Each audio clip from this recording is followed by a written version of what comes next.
I know Facebook can build your business. I know we have virtual consultants, and that's absolutely fine. But Facebook, don't waste time on Facebook, okay? That, I think, is one of the number one things I see with my team and with people in our company, that if we're really honest with ourselves, like, it's just it can pull a lot of time away, okay? So you really need to look at the time spent. Set a timer to get on and off Facebook and do the things that you need to do, because I know it can build your business, but you need to be careful with how much time you're allowing yourself there. So I'll tell you where I spend my time. I don't spend my time on Facebook. I spend my time on the phone with my team.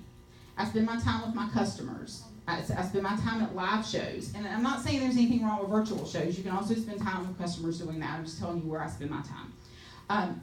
But spending time with customers is key, wherever it is.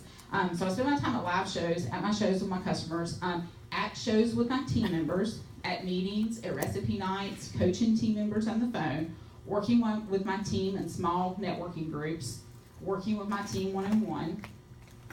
I once heard that you shouldn't start the day with Facebook or email, because when you do, you end up working on someone else's goals first and not your own. Think about that. When you're replying to other people's emails and you're liking and commenting on other people's posts, you're spending time on other people's goals and not your own. So I just thought that was kind of interesting. So ask yourself, what are you, ask yourself, is what you're doing at that moment profitable? And if not, then move on to what is. Really focus your time on where it should be spent, on that 20% of things that's going to produce 80% of the income. I challenge you to find out what the 2 to 3 things that you need to do to move your business forward, and start putting those things in your calendar every single day.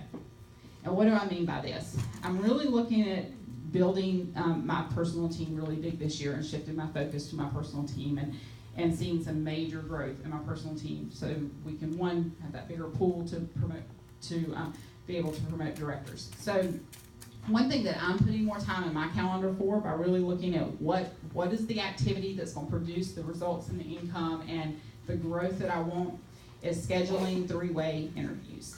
So at the end of every week, I have a certain number I have to hit of 3-way interviews that I've scheduled with my team. So that's an example of what I mean by that.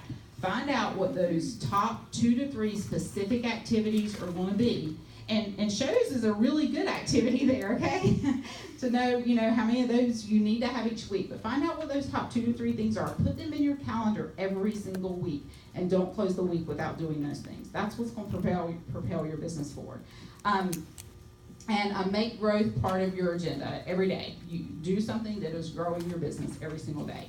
Number 3, work as hard for yourself as you would for someone else. I was in law enforcement where I was working 80 to 100 hours a week for someone else. Why in the world are we willing to go work 40 hours or more a week for someone else, but we are not willing to work those same hours for ourselves? Sometimes we don't give ourselves permission, and I'm not saying you have to spend 40 hours a week on your